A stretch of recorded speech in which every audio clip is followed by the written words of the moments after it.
Hello friends, welcome to GK light railway.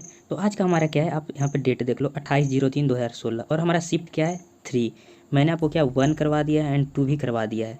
तो आप वो दोनों देख कर आओ तो काफ़ी सही रहेगा। ठीक है, पिछला आप देख लोगे तो आगे भी पढ़ने में आसानी होगी और आपको ज़्यादा नहीं, केवल 10 मिनट्स लगेंगे।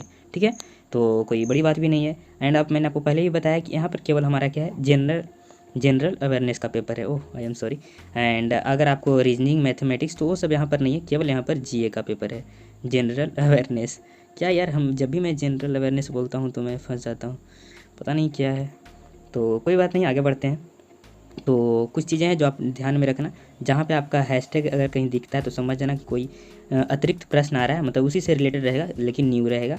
एंड एट द रेट क्या संबंधित करेगा कि न्यू पॉइंट से। ठीक है, कोई नए पॉइंट से रहेंगे तो एट द रेट से आएगा। एंड राइटिंग को लेकर थोड़ा सा कमेंट मत करना, ऐसे मैं लिखता हूँ काफ़ी सही, लेकिन ये न्यू समझ रहे हो ना। देखते हैं, आगे बढ़ते हैं। पहला हमारा क्या है, शुरू ही करते हैं अब तो। कोई और मैं आपको क्या बता दूँ, हाँ अगर आपको ये सारे नोट्स चाहिए, ठीक है, ये आपको सारे नोट्स चाहिए तो आप क्या करना, नीचे आपको टेलीग्राम का आपको लिंक देखना। ठीक है, अगर लिंक नहीं मिले तो कमेंट में पूछना। ठीक है, कि सर मेरे को लिंक नहीं मिल रहा है, लिंक दे दो। ठीक है, ये मेरे को पढ़ाने से ज़्यादा है इंपॉर्टेंट क्या है कि आप नोट्स खुद पढ़ो। ठीक है, एंड ये सारे हाई क्वालिटी में नोट्स हैं एंड कुछ कुछ रिलेटेड प्रश्न भी हैं, तो ये काफ़ी मतलब यूजफुल होने वाला है। तो इसको आप मिस मत करना, अगर जहाँ मिस किए तो समझो कि आपका काफ़ी ज़्यादा नुकसान होगा। एंड धीरे धीरे कर कर सारे पेपर आपके आ जाएंगे, समझ रहे हो ना। ऐसा मतलब मैंने देख रहा लोग क्या करते हैं, जैसे 40 को जीए का क्वेश्चन है जनरल अवेयरनेस का, उसमें से 20 बताएंगे एंड 20 को क्या प्राइवेट कर देंगे, समझ रहे हो ना, ऐसे लोग करते हैं। तो यहाँ पर वो सारी चीज़ें नहीं होंगी, जो भी रहेगा मैं आपको पूरा दे दूँगा। तो बस इतना ही, आगे बढ़ते हैं। पहला क्या है हमारा, पारिस्थितिकी, जिसको क्या बोलते हैं इकोसिस्टम तंत्र की अवधारणा को किसने परिभाषित किया था। हमारा आंसर क्या हो गया, आर्थर तांसले। क्या हमारा आंसर हो गया, आर्थर तांसले, ऑप्शन नंबर ए। ये दोनों सेम ही है, ये ट्रांसलेशन में टी कोटा लिख दिया है, कोई दिक्कत नहीं है। आगे बढ़ते हैं, कुछ कुछ पॉइंट्स हैं जिसको आपको देखना जरूरी है। पहला इसमें क्या है कि पारिस्थितिक तंत्र इकोसिस्टम का प्रयोग सर्वप्रथम कब हुआ था, 1935 में हुआ था। इसका उपयोग किसने किया था, तो मैंने आपको बता ही दिया, आर्थर टांसले ने किया, जो कि वो ब्रिटिश से थे। उन्होंने इसका उपयोग जीवों और उनके पर्यावरण के बीच सामग्री के हस्तांतरण के महत्व पर ध्यान आकर्षित करने के लिए किया था। ठीक है, मीन्स जो हमारे लाइफ हो गया, एनिमल्स लाइफ एंड पर्यावरण दोनों को किस तरह से रिलेट किया जाए उसी के बारे में था। आगे बढ़ते हैं, इसमें कुछ खास नहीं था। सेकंड पे आते हैं। सेकंड में हमारा क्या है, विश्व में बोली जाने वाली दूसरी सबसे बड़ी भाषा कौन सी है। यहाँ पर ध्यान रखो, आपसे क्या पूछा जा रहा है, दूसरी। तो हमारा आंसर क्या हो गया, मंदारिन। मंदारिन जो कि हमारा ऑप्शन नंबर ए, मंदारिन। तो आप पूछो कि पहला सबसे ज़्यादा कौन लैंग्वेज बोला जाता है, तो हमारा पहला बोला जाता है सबसे ज़्यादा वो है हमारा क्या, इंग्लिश। ठीक है, दूसरा हमारा क्या है, मंदारिन, जो कि आपको यहाँ पर दिख रहा होगा, क्लियर है। और आप पूछोगे तीसरा कौन है, तो तीसरा हमारा है क्या, तीसरा नंबर पे हमारा आता है क्या, हिंदी। ठीक है, तो आप इसे भी नोट कर लेना। एंड चौथा नंबर पे हमारा क्या आता है, स्पेनिश, तो इसे भी आप ध्यान में रखना। चार मैंने आपको बता दिया। पहला नंबर पे क्या था, एक बार फिर से, फर्स्ट नंबर पे क्या था हमारा, इंग्लिश। दूसरा नंबर पे क्या था, मंदारिन, जिसको चाइनीज़ भी इसको बोलते हैं, मंदारिन चाइनीज़। तीसरा नंबर पे मैंने आपको रखा था क्या, हिंदी, जो कि हमारा लैंग्वेज हो गया इंडिया का। एंड फोर्थ नंबर पे हमारा क्या था, स्पेनिश। तो इसको आप ध्यान में रखना। आगे बढ़ते हैं, क्वेश्चन नंबर थर्ड।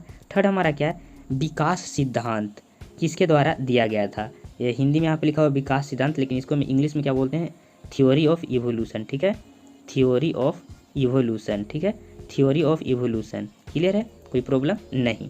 तो आपसे क्या पूछा जाए, थ्योरी ऑफ इवोल्यूशन किसके द्वारा दिया गया था, तो हमारा आंसर क्या हो गया, चार्ल्स डार्विन, ऑप्शन नंबर ए। क्या हो गया हमारा आंसर, ऑप्शन नंबर ए, चार्ल्स डार्विन, क्लियर है। आगे बढ़ते हैं, कुछ कुछ पॉइंट्स है उसको भी देख लेते हैं। एक पॉइंट यहाँ पर है हमारे पास, वो क्या है, प्राकृतिक चयन द्वारा विकास का सिद्धांत। ठीक है, पहली बार कब दिया गया था, 1859 में, डार्विन की पुस्तक, कौन से पुस्तक में, ये जो लेखक हैं चार्ल्स डार्विन, इन्हीं का पुस्तक क्या था, on the origin of species में तैयार किया गया था। कोई आपसे सेम क्वेश्चन पूछा कि किस बुक से लिया गया है, थ्योरी ऑफ इवोल्यूशन किससे संबंधित है, तो हमारा आंसर क्या हो गया, on the origin of species. And ये हमारा ईयर हो गया। आगे बढ़ते हैं, फोर्थ हमारा क्या, लाइट पेन क्या है, तो इसका आंसर क्या हो गया, इनपुट डिवाइस। क्या हो गया, light pen input device. Related points देखते हैं क्या कह रहा है। लाइट पेन एक light sensitive pointing input device है जिसका इस्तेमाल आमतौर पर स्क्रीन पर टेक्स्ट या डेटा को चुनने या संशोधित करने के लिए किया जाता है। तो जस्ट आप पढ़ लो, इसका यूज बता रहा है लाइट पेन का। सीआरटी मॉनिटर के साथ प्रयुक्त ये डिवाइस स्क्रीन पर डेटा में हेर पर हाईलाइट करने का ही सिंपली इनपुट डिवाइस है, जो मीन्स क्या है, जैसे स्क्रीन पर जैसे मैं आपको कैसे यहाँ पे कुछ हाईलाइट कर रहा हूँ, लिख रहा हूँ, तो इसी तरह से आपका लाइट पेन भी है जो कि वर्क करता है। आगे बढ़ते हैं, पाँचवा क्या है, भारत के वर्तमान मुख्य न्यायाधीश कौन है। ये देखो 2021 का बात हो रहा है, मीन्स अभी का, तो हमारा आंसर क्या हो गया, एन वी रमन।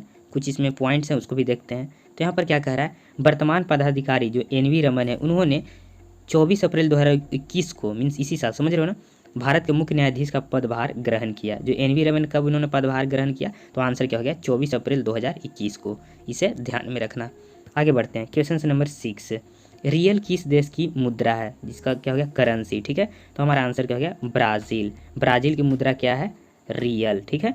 आगे बढ़ते हैं, क्वेश्चन नंबर 7 क्या है, इनमें से कौन सा रासायनिक परिवर्तन का एक उदाहरण है, ठीक है। रासायनिक परिवर्तन जिसको क्या बोलते हैं, केमिकल रिएक्शन। तो हमारा आंसर क्या हो गया neutralisation, option number C, neutralisation, निष्क्रियकरण, ठीक है। आगे बढ़ते हैं, इसका जो पॉइंट्स है थोड़ा सा साइंस की तरफ से है, तो मीन्स साइंस से रिलेटेड है, तो थोड़ा सा देखते हैं आपको क्या क्या समझ में आता है। ट्राई करना कि मैं ट्राई करूँगा कि आपको सारा समझ में आ जाए। पहला तो सेम पॉइंट है कि रासायनिक प्रतिक्रिया जो कि क्वेश्चन में ही था।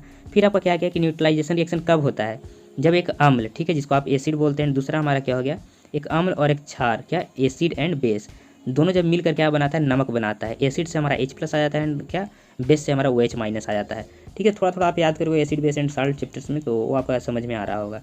फिर यहाँ पर क्या पूछा जा रहा है, जब ये दोनों न्यूट्रलाइजेशन का pH क्या होता है 7 होता है, समझ रहे हो ना। जब दोनों को मिला के उसका निष्क्रियकरण या उदासीनीकरण किया जाता है तो pH उसका क्या होता है 7 होता है। ये सेम ही चीज़ है। आगे बढ़ते हैं, समझ में आया कि नहीं। इसका pH क्या 7, किसका pH, न्यूट्रलाइजेशन का, मीन्स न्यूट्रलाइजेशन करके जो हमारा प्रोडक्ट बनता है उसका pH क्या होता है 7, समझ लो न्यूट्रल। जिस तरह वाटर H2O का भी क्या है हमारा pH 7 होता है। एंड H2O जो हमारा वाटर है किस किस से बनता है, H+ हमारे यहाँ से आ गया एंड OH- यहाँ से आ गया, तो हमारा क्या H2O बन जाता है, ठीक है। एंड इसका फिर pH क्या हो जाता है 7 हो जाता है, ठीक है। आगे बढ़ते हैं, आई होप थोड़ा सा समझ में आ गया, थोड़ा सा साइंस से था तो मैंने ज़्यादा डिटेल में नहीं गया। आगे बढ़ते हैं, 8 में क्या है, दादा साहेब फाल्के पुरस्कार से सम्मानित होने वाले पहले व्यक्ति कौन थे। तो हमारा आंसर क्या हो गया Devika Rani, option number D, Devika Rani. आगे बढ़ते हैं, नेक्स्ट क्या है, किस अभ्यारण्य को पहले भरतपुर पक्षी अभ्यारण्य के नाम से जाना जाता था, ठीक है। पहले उसका क्या नाम था, भरतपुर पक्षी अभ्यारण्य। तो हमारा आंसर क्या हो गया केवला देव राष्ट्रीय उद्यान, ऑप्शन नंबर डी, ठीक है। और पढ़ते हैं, इसमें कुछ कुछ पॉइंट्स भी हैं हमारे पास, 2 पॉइंट्स हैं, ठीक है। पहला क्या बोला जा रहा है, केवला देव राष्ट्रीय उद्यान या केवला देव घाना राष्ट्रीय उद्यान, ठीक है। इसको आप केवल केवला देव राष्ट्रीय उद्यान बोलो या केवला देव घाना बोलो, ठीक है, दोनों एक ही चीज़ है। जो ये कहाँ है, भरतपुर राजस्थान में, ये सेम चीज़ इंग्लिश में लिखा हुआ है। एक यहाँ पर और आपके पास न्यू क्वेश्चंस क्या है, भारत का सबसे बड़ा पक्षी अभ्यारण्य कौन सा है। तो हमारा आंसर क्या हो गया नल सरोवर पक्षी अभ्यारण्य गुजरात में, ठीक है। तो आप इसे भी नोट कर लेना। आगे बढ़ते हैं, नेक्स्ट क्या है, क्वेश्चन नंबर 10। इसमें हमारा क्या है, पौधे का कौन सा भाग पानी और खनिजों के परिवहन को सक्षम बनाता है। मीन्स पौधा का कौन सा भाग है जो पानी और खनिज को मीन्स पहुंचाता है सारे चीज़ में, लीव्स में, ताकि उसका खाना बन सके। तो हमारा आंसर क्या हो गया जाइलम, ऑप्शन नंबर सी। क्या हमारा आंसर हो गया जाइलम, ऑप्शन नंबर सी, ठीक है। पौधे में पानी और पोषक तत्वों के परिवहन के लिए संवाहनी ऊतक को जाइलम कहा जाता है, ठीक है। जिसके थ्रू समझ रहे हो पानी और खनिज पहुंचता है सारे मिनरल्स में, मिनरल्स के थ्रू लीफ में, ठीक है, पत्तियों में, तब उसको क्या बोलते हैं, जिसके थ्रू पहुंचता है वो हमारा क्या है जाइलम, ठीक है। XYLEM जो इंग्लिश मीडियम से है उनके लिए है, ठीक है। मीनिंग क्या है इसका जाइलम, XYLEM, क्लियर है। आगे बढ़ते हैं, क्वेश्चन नंबर 11 में क्या है, इनमें से कौन से एक भारतीय गणितज्ञ थे, ठीक है। ऑप्शंस क्या क्या हैं, डायरेक्ट आंसर की बात करते हैं तो हमारा क्या हो गया Bhaskar, option number C, Bhaskar क्या भारतीय गणितज्ञ थे। और क्या क्या यहाँ पर काफ़ी इंपॉर्टेंट पॉइंट है जिसको आपको नोट करना ही चाहिए, क्योंकि ये जो आपका पॉइंट है लीलावती भास्कर द्वारा लिखी गई है, ये क्वेश्चन भी आपको पूछा गया है, ठीक है। तो आप इसे भी नोट कर लो। पूछा जाएगा कि लीलावती किसके द्वारा लिखी गई, तो हमारा आंसर क्या हो जाएगा भास्कर। लीलावती क्या है, एक पुस्तक है, ठीक है, लीलावती भास्कर द्वारा लिखी गई है, ध्यान से इसको, ठीक है। और क्या भास्कर का जन्म कहाँ हुआ था, कर्नाटक के बीजापुर में हुआ था, इसे भी आप ध्यान में रखना, कहाँ हुआ था, कर्नाटक के बीजापुर में। और भास्कर क्या थे, एक भारतीय गणितज्ञ और खगोल शास्त्री थे, और मध्यकालीन भारत के महानतम गणितज्ञ के रूप में जाने जाते हैं। यहाँ पे भी ध्यान रखना, ये मध्यकालीन आपका काफ़ी चीज़ डिनोट करता है। क्वेश्चंस क्या पूछा जाएगा कि लीलावती कौन से काल में लिखा गया था, तो एक हमारे अभी क्वेश्चंस मैंने पढ़ा है, प्रीवियस ईयर में आया हुआ है, तो ये कहा गया मध्यकालीन, ठीक है, ध्यान में रखना। और ये लीलावती क्या था, पुस्तक था जो कि भास्कर द्वारा लिखी गई थी। आगे बढ़ते हैं, नेक्स्ट क्या है, 12th में क्या है, ऑक्टोपस के खून का रंग कैसा होता है। तो हमारा आंसर क्या हो गया नीला, ऑप्शन नंबर बी, जिसको इंग्लिश में हम लोग क्या बोलते हैं ब्लू, ठीक है। और यहाँ पर एक पॉइंट है, घोंघे और मकड़ियों का भी खून क्या होता है नीला होता है, इसको भी आप ध्यान में रखना, ठीक है। आगे बढ़ते हैं, नेक्स्ट क्या है हमारा, ऑस्ट्रेलिया का सबसे घनी आबादी वाला शहर कौन सा है। तो हमारा आंसर क्या हो गया मेलबर्न, ठीक है, ऑप्शन नंबर सी, ठीक है। एक पॉइंट यहाँ पर काफ़ी इंपॉर्टेंट है, यहाँ पर ध्यान रखो यहाँ पर क्या लिखा हुआ है, ऑस्ट्रेलिया का सबसे बड़ा शहर क्या है, सिडनी है, जिसकी आबादी इतना है, ठीक है। लेकिन सबसे घनी आबादी वाला शहर कौन सा है, मेलबर्न है। इसे ध्यान से एक बार फिर से पढ़ो, ठीक है। अगर आपसे पूछा जाएगा क्या ऑस्ट्रेलिया का सबसे बड़ा शहर कौन सा है, तब आप क्या बोलोगे, सिडनी। लेकिन वही पूछा जाएगा कि ऑस्ट्रेलिया का सबसे घनी आबादी वाला शहर कौन सा है, तो मेलबर्न, ठीक है। घनी आबादी वाला तो समझ रहे हो ना, स्पेस कम है एंड लोग ज़्यादा रह रहे हैं, ठीक है, तब उसको घनी आबादी वाला शहर बोलते हैं, ठीक है। आगे बढ़ते हैं, मेरा चश्मा खुल गया, आगे बढ़ते हैं भाई। 14th, भारतीय विज्ञान संस्थान कहाँ स्थित है, तो हमारा आंसर क्या हो गया, बेंगलुरु। क्या हमारा आंसर हो गया, बेंगलुरु, ठीक है। आगे बढ़ते हैं, जिसका हमारा ऑप्शन नंबर कौन सा है, Bangalore, option number B, same ही चीज़ है। इसमें पॉइंट्स हैं क्या क्या हैं देख लेते हैं, देख लिया जाए भाई। भारतीय विज्ञान संस्थान वैज्ञानिक अनुसंधान और उच्च शिक्षा के लिए एक सार्वजनिक विश्वविद्यालय है, इसके बारे में डिटेल कहाँ है, बेंगलुरु में, कब स्थापित हुआ था, तो 1909 में स्थापित हुआ था, ठीक है। आगे बढ़ते हैं। 15, निम्नलिखित में से किस खेल को ओलंपिक खेलों से हटा दिया गया, तो हमारा आंसर क्या हो गया, बेसबॉल, ऑप्शन नंबर सी, ठीक है। 1936 के बाद ओलंपिक से बाहर किए गए एकमात्र खेल बेसबॉल और सॉफ्टबॉल है, ठीक है। पहले ओलंपिक में था, लेकिन फिर बाद में 1936 के बाद ये सबको बाहर कर दिया गया। आगे बढ़ते हैं। 16 क्या है, कंप्यूटर के संदर्भ में लैन का क्या अर्थ है, तो local area network, option number B, local area network. आगे बढ़ते हैं, ठीक है। 17 क्या है, वर्तमान में हमारे द्वारा उपयोग किए जाने वाले रासायनिक प्रतीकों की विधि को किसने डिजाइन किया था, ठीक है। जो हम लोग जैसे यूज करते हैं, जैसे हाइड्रोजन, तो हाइड्रोजन किससे डिनोट किया जाता है, एच से, ठीक है। फिर हमारा क्या है, हीलियम, तो हीलियम किससे डिनोट किया जाता है, एच जी से, ठीक है। तो ये जो हम लोग पढ़ते हैं किसके द्वारा पहले बार डिजाइन किया गया था, तो हमारा आंसर क्या है, जॉन्स जैकब बर्जेलियस, ठीक है, ऑप्शन नंबर सी, जो कि है क्या, बर्जेलियस, ठीक है। आगे बढ़ते हैं, समझ रहे हो ना क्वेश्चंस क्या क्या है, एक बार ध्यान से। रासायनिक प्रतीक को, ठीक है, जैसे हम लोग पढ़ते हैं क्या, सिल्वर, सिल्वर को किससे डिनोट करते हैं, तो ए जी से, ठीक है। गोल्ड को किससे डिनोट करते हैं, तो हमारा क्या हो गया, ए यू को। तो इसको सबसे पहले किसने डिजाइन किया था, तो हमारा आंसर क्या होगा, Jöns Jacob Berzelius, option number C, ठीक है। आगे बढ़ते हैं। 18 क्या है, ठीक है, पृथ्वी का जल चक्र, जिसको हम लोग क्या इंग्लिश में बोलते हैं, वाटर साइकिल, ठीक है, वाटर साइकिल, ठीक है, किसके द्वारा नियंत्रित होता है, हमारा आंसर क्या हो गया, सूर्य, ठीक है। आगे बढ़ते हैं, देखो ये फिगर दिया हुआ है, समझ सकते हो, थोड़ा बहुत रोक कर समझना, आपको समझ में आ जाएगा।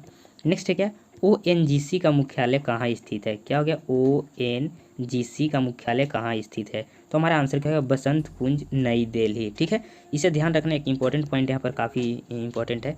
पहला आपसे यहाँ पर कन्फ्यूज मत हो जाना, पहले जो हमारा क्या, oil and natural gas corporation, जिसका ONGC का क्या हो गया, फुल फॉर्म, एक भारतीय बहुराष्ट्रीय तेल और गैस कंपनी है, ठीक है, जिसका मुख्यालय पहले कहाँ था, देहरादून उत्तराखंड में, ठीक है, ये पहले था, ठीक है। अब कहाँ है इसका है हेडक्वार्टर, जो कि हमारा कहा वसंत कुंज, नई दिल्ली में, ठीक है। पहले इसका मुख्यालय उत्तराखंड में था, लेकिन अब इसका मुख्यालय कहाँ है, वसंत कुंज, नई दिल्ली में, तो इसको आप ध्यान में रखना, ठीक है।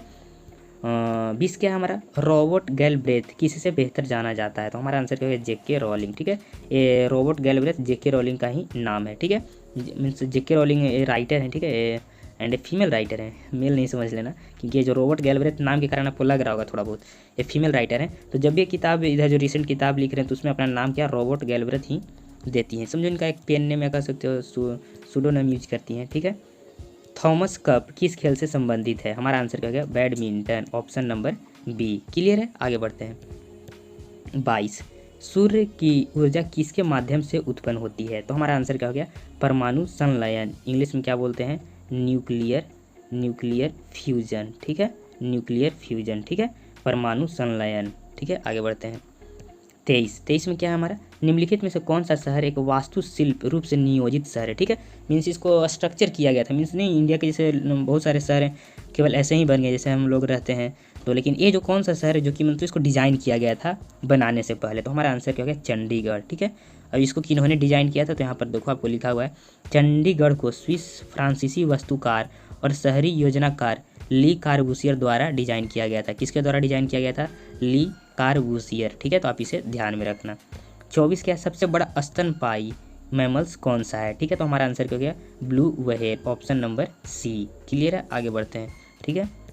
25, विषुव शब्द का अर्थ क्या है, पहले विषुव का इंग्लिश जान लो, विषुव का इंग्लिश क्या हो गया, इक्विनॉक्स, ठीक है, विषुव का इंग्लिश क्या हो गया, इक्विनॉक्स, तो इसका अर्थ क्या है, इसका अर्थ हो गया क्या, दिन और रात बराबर होते हैं, विषुव शब्द का अर्थ क्या हो गया, दिन और रात बराबर होते हैं, दिन और रात बराबर अवधि के होते हैं, जब दिन और रात बराबर हो जाए तो उस फेनोमेनन को हम लोग विषुव कहते हैं, ठीक है। एंड इसके बारे में थोड़ा सा देखते हैं क्या है, यहाँ पर क्या कह रहे हैं, इक्विनॉक्स, मैंने बताया क्या, विषुव का इंग्लिश शब्द क्या हो गया, इक्विनॉक्स, इसमें क्या रहा है, लैटिन शब्द से है इक्वी आया है, जिस इक्विनॉक्स शब्द इक्वी से आया है, ठीक है, जिसका अर्थ है बराबर। इक्वी का क्या अर्थ हो गया, बराबर, एंड नॉक्स का क्या अर्थ हो गया, रात, ठीक है। और मैं बात करता हूँ तो यहाँ पर क्या है, 21 मार्च वसंत विषु एंड 22 सितंबर शरद ऋतु विषु, ठीक है। देखो पूरे साल भर में मैं समझा देता हूँ, यहाँ पर थोड़ा सा सही से यूज किया जाए ताकि आपको यहाँ ये रहने देते हैं। यहाँ पर देखो पेन में सेलेक्ट कर लिया, देखो इक्विनॉक्स साल भर में 2 तरह के होते हैं, ठीक है। पहला क्या है, पहला जो है उसको हम लोग क्या बोलते हैं, वसंत विषु बोलते हैं, दूसरा को हम लोग क्या बोलते हैं, शरद ऋतु विषु बोलते हैं। एक बार अगेन, हमारे साल भर में 2 इक्विनॉक्स आते हैं, पहला जो कि 21 मार्च को आता है एंड दूसरा 22 सितंबर को आता है। ये दो दिन हो गए, जो 21 मार्च का जो दिन हो गया एंड फिर 22 सितंबर का दिन हो गया। इस दिन और रात दोनों बराबर होते हैं, ठीक है, उसी को इक्विनॉक्स बोलते हैं, ठीक है। आगे बढ़ते हैं, जीवन की मूल इकाई क्या है, तो हमारा आंसर क्या हो गया, कोशिका, ऑप्शन नंबर ए, जिसको इंग्लिश में हम लोग क्या बोलते हैं, सेल। आगे बढ़ते हैं भाई, 27, निम्नलिखित में से कौन सा न्यूनतम छिद्रयुक्त पोरस है, मीन्स समझ रहे हो, कम पोरस है, मीन्स उसमें पानी आसानी से नहीं जा सकता है। तो हमारा आंसर क्या हो गया, चिकनी मिट्टी, clay soil, option number C, clay soil, ठीक है। चिकनी मिट्टी और गादा मिट्टी एक साथ चिपक जाती है, पानी और हवा को मिट्टी की संरचना में प्रवेश करने की अनुमति नहीं देती है, ठीक है। ये चिपकी चिपकी मिट्टी होती है, समझ, इसमें आसानी से पानी, जैसे देख रहे हो बालुई मिट्टी आपने देखा होगा, ठीक है, तो उसमें क्या होता है कि जैसे सैंडी सॉइल ही देख लो, इसमें क्या होता है पानी आप डालोगे तुरंत नीचे आ जाएगा, ठीक है। लेकिन ये सब सारी चीज़ें में ऐसा नहीं होता है, ठीक है, चिकनी मिट्टी और गाद मिट्टी में। आगे बढ़ते हैं, 28, 2015 में मिस यूनिवर्स का खिताब किसने जीता, तो हमारा आंसर क्या है, पिया वर्ट्ज़बाख, पिया वर्ट्ज़बाख, ठीक है, ऑप्शन नंबर बी, पिया वर्ट्ज़बैक, ठीक है, दोनों सेम ही है, ये ट्रांसलेशन में कहीं गलती हुआ है, तो आप ऑप्शन नंबर बी को ही, पिया वर्ट्ज़बैक, ये सेम ही चीज़ है, कोई दिक्कत नहीं है। लेकिन यहाँ पर एक मेन पॉइंट है, क्या, देखो 2015 का जो मिस यूनिवर्स था, ठीक है, वो तो आपका आंसर वो सही है, ठीक है। मैं यहाँ पर क्या बताने का कोशिश कर रहा हूँ, देखो मेजबान स्टीव हार्वे, ठीक है, ये जो स्टीव हार्वे हैं ये उस समय वहाँ पे क्या था, जज थे, ठीक है। और उन्होंने क्या गलती से क्या किया था उस टाइम, जो क्या है, एरिडीना गुटीरेज, ठीक है, इनको क्या घोषित कर दिया कि आप क्या बन गए हो, मिस यूनिवर्स, ठीक है। फिर बाद में इसको करेक्ट किया गया एंड फिर इनको दिया गया, समझ रहे हो। तो ये 2015 के मिस यूनिवर्स में हो गया था गलती से, ठीक है। तो आप इसे, जरूरी नहीं है कि केवल आप आंसर पे फोकस करो, या मैं भी पूछ भी सकता है कि भाई गलती से किसे पहना दिया गया था, तब आप आंसर कर देना। नेक्स्ट क्या है, जानते हो क्या हो गया है मेरे पास, मेरा जो चश्मा पहना हुआ उसमें पसीने के कारण मेरा वो चश्मा पे, मतलब पसीना वो नहीं होता है, उस चश्मा पे आ गया एंड मेरे को सही से दिख नहीं रहा है। अगर मैं अब चश्मा को क्लीन करने लगूँ तो टाइम लग जाएगा, मैं कंटिन्यू करता हूँ। चाणक्य का दूसरा नाम क्या था, तो हमारा आंसर क्या हो गया, विष्णुगुप्त, ठीक है, ऑप्शन नंबर बी, विष्णुगुप्त। आगे बढ़ते हैं, इसमें और क्या है, कौटिल्य विष्णुगुप्त भारतीय मैकियावेली द्वारा भी पहचाना गया। मीन्स चाणक्य के और नाम क्या है, कौटिल्य भी हैं, विष्णुगुप्त भी हैं, फिर भारतीय मैकियावेली भी हैं, ठीक है, तो इसे आप ध्यान में रखना। यहाँ विष्णुगुप्ता लिखा हुआ, विष्णुगुप्त, चलो सही है, दोनों एक ही चीज़ है। नेक्स्ट है क्या, ब्रह्म समाज के संस्थापक कौन थे, हमारा आंसर क्या हो गया, Raja Ram Mohan Roy, option number A, clear है। आगे बढ़ते हैं, 31, निम्नलिखित में से कौन सी नदी पश्चिमी घाट से निकलती है, हमारा आंसर क्या हो गया, कृष्ण, ऑप्शन नंबर बी, ठीक है। कृष्णा नदी कहाँ से निकलती है, पश्चिमी घाट से निकलती है। क्या क्या पॉइंट्स यहाँ पर देखता हूँ, पेन, हाँ नो इट्स फाइन।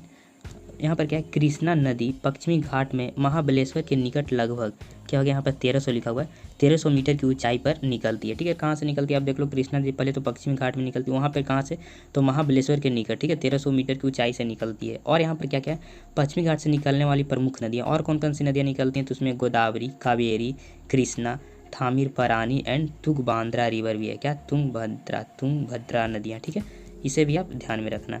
नेक्स्ट क्या है, 32, सुभाष चंद्र बोस के पिता कौन थे, हमारा आंसर क्या हो गया, Janaki Nath Bose, option number B, clear है। और यहाँ पर क्या है, पॉइंट सी में आगे ऊपर करता हूँ, हाँ एरा, इसमें और क्या क्या पॉइंट्स हैं, जानकी नाथ बोस पिता थे, ठीक है, एंड प्रभावती देवी सुभाष चंद्र बोस की माता थी, ये उनका माता का नाम हो गया एंड पिता का, ठीक है। नेताजी सुभाष चंद्र बोस का जन्म कब हुआ था, 23 जनवरी को हुआ था उनका, 1897 में कटक उड़ीसा में, यह भी ध्यान में रखना। जानकी नाथ बोस क्या थे, वो एक क्या, कटक में एक संपन्न और सफल वकील थे, ठीक है, एंड उन्होंने राय बहादुर की उपाधि भी प्राप्त की, समझ रहे हो, उनको राय बहादुर की उपाधि भी मिला हुआ था, किनको, जानकी नाथ बोस को, उनके मीन्स पिताजी को। आगे बढ़ते हैं, 33, निम्नलिखित में से किसे मुक्केबाजी के लिए द्रोणाचार्य पुरस्कार मिला, हमारा आंसर क्या हो गया, गुरचरण सिंह, ऑप्शन नंबर ए, क्या हो गया हमारा answer, Gurcharan Singh, option number ए। आगे देखते हैं,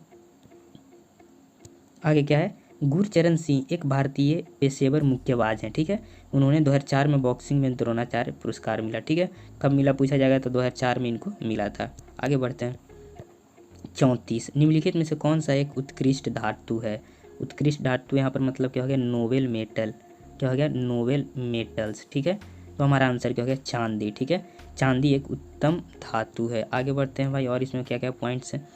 ऐसी धातुएं जो नम हवा में जंग और ऑक्सीजन के लिए प्रतिरोधी है। बेसिकली क्या, उत्तम धातु नोबेल मेटल उसी को कहते हैं जिसके कारण ना तो आपका क्या जंग लगे और ना ही ऑक्सीडेशन उसका हो, ठीक है।